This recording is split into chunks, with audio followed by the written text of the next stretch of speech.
Hello, my friends. Welcome back to another episode of Rant World with me, Notorious BLT. So one of the first things I want to talk about today is insecure people being very rude. I used to know this guy back when I worked at Games Workshop that would start off basically every interaction with anybody by insulting them.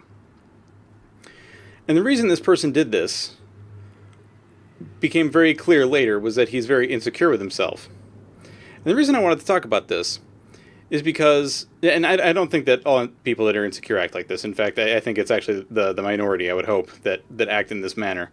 But I kind of want, because some folks are probably dealing with, people being jerkbags in high school or college or whatever, and I just want you to know why these people do these things. And it really is because they are so incredibly uncomfortable with themselves that they have to make they feel like they have to make other people, and this is not a conscious decision, by the way. It never is. At least I hope it never is. But they feel this need to bring others down so that they can feel good about themselves. And like I was saying, this dude, who I knew some time ago, was like this. He always had to talk in a nasty fashion about other people all the time. Like, he could never say a good thing about anybody. It was always, making fun of people's haircuts or whatever. And it turns out later that he had, there were some things that he was very insecure about. Things that we found out from, say, his girlfriend, because I guess she got tired of listening to him being such a jerk to everybody. But it's just kind of a short thing that I wanted to speak about, because it's something that I think at first I didn't really realize. And sometimes talking to people that are like this about these things can help. Pointing out and being like, listen, dude, I know you're super insecure, but, just cut it out, because it's really freaking irritating. I know most people try to be above this kind of garbage. It's irritating, and it's illogical and just dumb. If you're insecure, you need to deal with it yourself. Talking shit to other people is not going to help you. It's just going to make everything worse, quite frankly.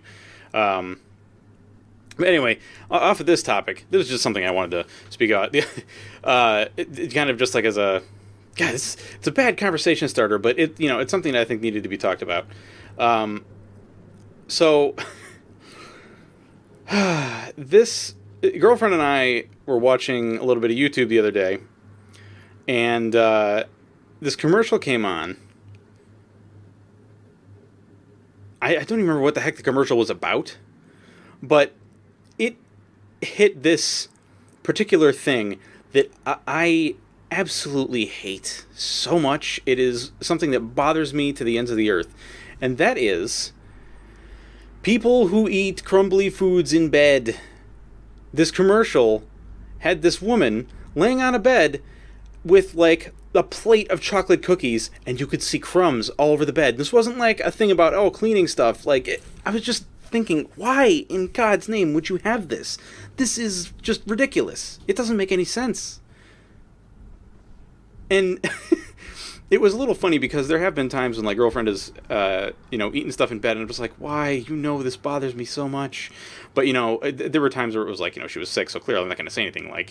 In cases like that, it's yeah, whatever. But, I just got to tell you, if you are with somebody and you're eating chips in bed or something, usually it's not a good thing. I got to tell you, it's just not.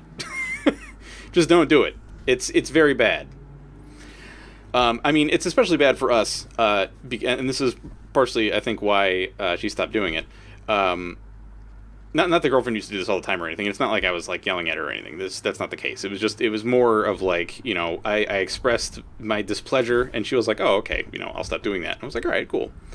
Because that's just the kind of people we are. If either of us has a problem with something the other one is doing, we just tell each other. We don't and we're not mean about it either. I think that's something that I see some younger couples having trouble with, where it's there's this strange desire to not really one-up each other, but that in order to succeed in an argument, you must somehow bring the other person down, which I guess this is a little bit of a callback to the previous topic, but it's not the case, man. If you really want to be happy, I promise you the best thing to do is just tell your partner about the things that bother you, and don't be mean about it. Like, just tell them, listen, man, this, or whoa, man, or, whatever, this bothers me. Please don't do it. And, even if it's totally irrational, like, although if it is irrational, then maybe not, don't be super adamant about anything with that, like, 'cause, I mean, if I went to girlfriend and said, hey, listen, I'm afraid of spiders, can you not kill spiders anymore? Or rather, can you just, like, stop not killing spiders? Can you just kill all spiders? I would not expect her to be like, yeah, that sounds reasonable, because it's not. It's totally not reasonable. But I think you all get my drift anyway. But yeah, just it's something that bothers me to the ends of the earth. This whole, like, crumbs in bed. But anyway, the reason that it's worse for us is that for a while our apartment building had mice. And for some time, like, we knew about some of the apartments that are on the lower floor that were not having a great time with these mice. And so, we knew about it, but we weren't really experiencing anything with this. Well, maybe like a year and a half or 2 years ago, I want to say, we started seeing evidence of mice. As in, like, we had a bag of chips on our kitchen table, and then one day, when we went to eat those chips, we picked up the bag, and the bottom was open, and it had been chewed, and there were disgusting mouse droppings. Now, I don't hate mice. Honestly, for the most part, I find rodents to be very cute. But you have to understand that a mouse near your food supplies, very bad thing. They tend to carry diseases. And now, I do want to point out, we did not kill any mice. That is something that we were both extremely against, was making any mice deceased. But so we managed to get the mice out of the house, suffice to say. But we had this problem with it, so it became this thing where it was like, we definitely have to have maybe not better practices, but more, I don't know, is hygienic the right word I'm looking for? I don't know. But we had to not be, leaving, like, any bags of chips or anything around. Like, we had to be very careful about where we left things. But so you may be wondering, like, oh, well, how did you get the mice out of the house without, having to use traps that kill mice? Well, there are these things called heart traps, which, funny enough, my dad and I actually built one a long time ago when we used to live in Chicago. Well, not Chicago proper, but it was close enough. And usually if you say Illinois, people are like, what? But you say Chicago, and they're like, oh, deep dish pizza and the Cubs and, whatever. Deep dish pizza is actually the only part of that I care about. Oh, the Bulls. The Bulls as well. Very much known for the Bulls, because they had, I want to say it was like 7 basketball championships in a row they won, but that doesn't matter. It doesn't matter. Anyway, when we lived back in Illinois, there was a rat that had made its home in the base of this, like, concrete stoop in our garage. And of course we're like, well, we don't want this rat to be, causing all kinds of trouble. So my dad and I built a trap to not kill it. And basically what it was a wooden box with a sliding door at one end that was being held up by a nail, like just the very end of a nail, on the top of the box. And that nail had a piece of fishing line attached to it that the fishing line went through the top of the box, like through a tiny little hole, and down to, like, a little wooden swing that we put some bread on. And we didn't think it was going to work right away, but it did. The next morning we checked the trap, and lo and behold, there's a rat. Or actually, wait, was it you know what? Maybe it was a mouse, and I was so young at the time that it was like, oh man, this is actually relatively large, and it's actually not a rat, it's a mouse. But so we brought the mouse out to a forest preserve, and let it go. And I did much the same thing this time, except we bought the traps instead of making one. I asked my dad if he still had the trap, and he thought he might have, but he looked for it and he didn't have it. So we bought these things called heart traps. And these function in a somewhat similar way, but they are like kind of bent at one end. So you've got this like door at the front that opens up, and it's got like two stands. So it's almost like an awning. It makes like a plastic awning at one end, at the end where the mouse comes in. And that part where the mouse enters is flat, but then it bends upwards. And the reason it bends upwards is because at the very back, you put like some peanut butter, and in our case, you put a Cheeto, because Jesus, did they love the Cheetos. The Cheetos were destroyed by these mice. And so we put like a little bit of peanut butter and then stuck a Cheeto to it. And so what happens is the mouse like goes up the incline, and the weight of the mouse causes the trap to fall over.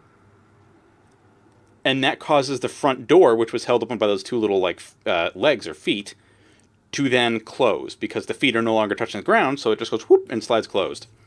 Worked fantastically. I think we caught 3 mice. Not in one go. We caught them over the course of like 3 weeks, I want to say. Yeah, and it turns out like one of the keys to catching the mice is to put the heart traps along the edges of rooms, because that's where they tend to go. Like I don't think I knew that they followed the edges of rooms, but it makes sense whenever you see like documentaries where they have mice and rats and stuff, they tend to follow the edges of rooms. But so we caught them out, the mice, and I went and took them elsewhere. It turns out that's not technically allowed in Massachusetts, where I live, which is strange to me, very strange to me, because apparently the only alternative is to kill them, which I don't appreciate. I do not appreciate this. And I understand, like, the basic rule is essentially so that you don't try to relocate wildlife yourself. And I get that. Like, I get that they don't want you to do that. But in this case, I would rather relocate a live mouse than put a disgusting corpse in my, in the dumpster or something, because that just seems not only unsanitary, but also I don't want to kill the little thing. It's a little mouse. Like, it's just trying to live like everybody else. I mean, I don't mean to sound like, if there's a cockroach or something, I'm going to be like, oh, but, it's just trying to live. Like, no, quite frankly, screw cockroaches. Those things are gross, and they deserve death. And, I mean, they breed so quickly. Although you could say the same of mice, but mice are adorable and cute. I guess, like, for the most part, I have very little sympathy for invertebrates.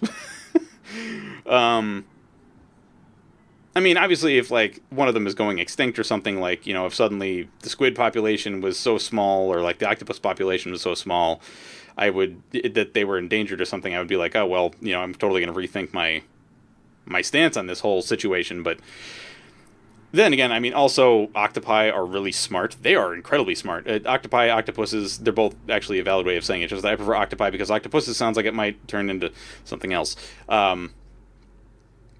But octopi are incredibly smart. I think they're actually I want to say that they are considered to be the smartest invertebrates, because they, if I'm right, they exhibit like not adolescent, but like not toddler, maybe like grade schooler intelligence, or maybe not grade schooler intelligence, because they can't solve like math problems, but they can solve complex problems. Like, I'm sure if you look up, like, Octopus Escapes Aquarium, you'll see plenty of stories about octopi that escaped their enclosures in an aquarium in order to get over to a crab enclosure and then eat the crabs. Because octopi are really, really smart and really, really cool. But, so, in any case, with this whole, not able to do the catch and release thing for whatever freaking reason, we didn't know that until later when I talked to my best man, who was actually not a man, it's a woman. When I talked to my best woman's husband, apparently they have, I forget if he said it was muskrats or beavers. I think he said beavers. Beavers in their backyard that show up from time to time, and he's like, I don't want to hurt them, but apparently the only thing you can do is to kill them, because the laws say things like you cannot like put anything that or use a trap that grabs the body or whatever. And I'm like, that's some garbage. Like, especially that's what he had the easiest time finding. Like, I know that there are organizations that will come and remove unwanted wildlife. And when I say remove, I mean, like, they will relocate them. And I'm sure that there are other organizations in any state that will do this. I mean, some of them are like animal control. We actually had an animal control, I don't want to say an incident, but there's a type of rattlesnake that lives up here called the timber rattlesnake. And if I remember right, they're actually threatened. I don't remember if they're endangered or threatened. I think they're threatened. Threatened is like a level above endangered. When I say above, I mean as in not as bad. That's not to make it sound like they're not in trouble, because they are. But yeah, we had one not too far down the street from us, and somebody took a picture of it. And animal control came by and took it and relocated it, thank God. Because, we certainly don't want to hurt the dang thing. It's I mean, yeah, it's a venomous snake, but like, they're not evil. It's just an animal. That's one thing that drives me crazy, is when people assign these human emotions to animals, or these human ideas to animals, like good and evil. Like, God, I remember when I used to work at a call center for a car company, and it was essentially like a finance company, like we, just helping people pay for cars, etc. But I remember one day it was like all rainy and misty outside, and an adolescent moose ran through the parking lot and into the woods behind our office. And one of the people in my office was like, "Oh my God, I want to go pet it." And myself and my friend who used to live in Michigan, I didn't know her when I lived in Illinois, because Illinois and Michigan are pretty close. In fact, I forget if they share a border, don't they? Yeah, I want to say they share a border. But, we both are fairly knowledgeable about these creatures. And so the person was like, "Oh my God, I want to go outside and pet it." We were like, no. While it is not a carnivorous animal, you should not go touch it, because it's a wild animal that weighs many times more than you do. Like, easily a ton of herbivore. And it probably won't react very well to something that is evolutionarily its predator coming towards it just to pet it. And it may not have had the antlers or the horns, but the moose technically have antlers. Just a big, like, rack of bony protrusions from its head. It didn't have those, but still, it has hooves. And it has lots of body mass. But she was like, "Oh, I want to pet it." We're like, "No, good Lord, why would you?" Like, yes, it's it's an herbivore, but that doesn't mean it's a harmless creature. These things can hurt you really bad. They don't want to. In fact, it probably just wants to avoid contact with you of any sort. But, if you come near it and you corner it, it's not going to have a choice. Or it's not going to feel like it has a choice. And then when people are like, "Oh, well, sharks are evil," that just blows me away. Like, sharks are just large carnivorous fish. That is exactly what they are. They are not evil, horrible creatures that mean any harm. It's just that when they evolved, they became carnivores instead of herbivores or whatever. There are some sharks that don't have, like, super razor sharp teeth. Let's see. Nurse sharks are usually fine. I mean, obviously don't go, like, trying to touch these things, because they're all wild animals and they could all react unpredictably. That is, like, one of the biggest rules for being outside. And also remember, you are in their realm. Okay? Not yours. If a shark came into your house and attacked you, then that would be maybe the shark. But I'd also like to see how it is that you managed to have a shark get in your house in the first place. But, you are in their realm. You have to respect their space. Understand that this is where they live. And this goes for sharks specifically, but I mean, this also goes for a lot of other wild creatures. Like, if you're out on a trail and you hear, the rattling of a rattlesnake, and you aren't cautious about it, and you just start moving around, and you're like, "Oh yeah, whatever, the snake will just, like, have to piss off." No, the snake is doing that because you're probably close and you are intimidating it. They don't bite you because they want to hurt you. They bite you because you are scaring the crap out of it, and it wants to get away from you. And, it uses one of the only defense mechanisms it can. Think about it this way. An animal that tries to defend itself by biting you Like, we'll take the rattlesnake for an example. Rattlesnake bites you to defend itself. Yes, venom is deadly. But also remember, it takes energy, and like food energy, that this creature may not get very often, to manufacture this venom. It would much rather be using it on something it could actually eat. Because then it could actually, and obviously they don't think this way, but this is how it works evolutionarily and, in the natural world. This snake would much rather use its venom on something like a rat or a mouse or some small mammal so that it could consume it and get that food energy. So that it could manufacture more venom so that it could eat more food and continue, propagating the species, etc. It's not thinking, oh man, this human just like needs to die because it's right next to me. Like most animals don't have this like grudge relation, the idea of grudges. They're mostly like, I need to get the hell away from this thing because it might kill me. And it might hurt me, which means, I may die. That's why it drives me crazy when people are like, oh, evil sharks attacking people or whatever. Because it doesn't make any sense. It doesn't make any sense. When a shark bites a human, it's usually due to some kind of misunderstanding. And yeah, it's a very bad misunderstanding for the human to be a part of. But understand, the shark is not like coming after you to just like end your life because it hates you.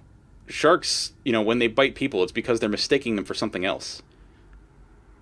I mean, like, a lot of the times when you hear about a shark attack, it's some dude on a surfboard, or lady on a surfboard, who, to the shark, probably looks like a seal. And the shark is like, ooh, I ate seals. I am going to go and take a bite. And then it takes a bite, and it's like, what the hell? This tastes like butt. I mean, not that really matters for shark, because, they eat the whole thing, so I guess tasting like a butt would just be like, oh, this is meat. But I think you understand what I'm trying to say. Now, that's not to say that there aren't instances where sharks will bite something and then leave and then come back and then bite it again. That does happen, but understand that it's not out of a sense of, wanting to make something else miserable or whatever. It's because the shark is hungry and it wants to eat, and it may not understand. It may just be like, Yeah, well, actually, I'm not even going to pretend to know what the heck is going on in a shark's brain, because, it's, I don't want to say it's a completely alien thought process, but it kind of is in comparison to what modern humans tend to think, in the manners that modern humans tend to think. Because most animals think about things in the fashion of, I need to consume food so that I can propagate my species. And that's about it. And even then, like, there isn't really much of a thought process. This is why there's this thing called instinct. There's many, many, many animals. I think we're actually one of the few, or one of the only animals on the planet that don't have instincts. Just about every other creature on this planet is born with instincts to do specific things. Like, let's see. Snakes. Very good example. Snakes do not get taught anything by their parents.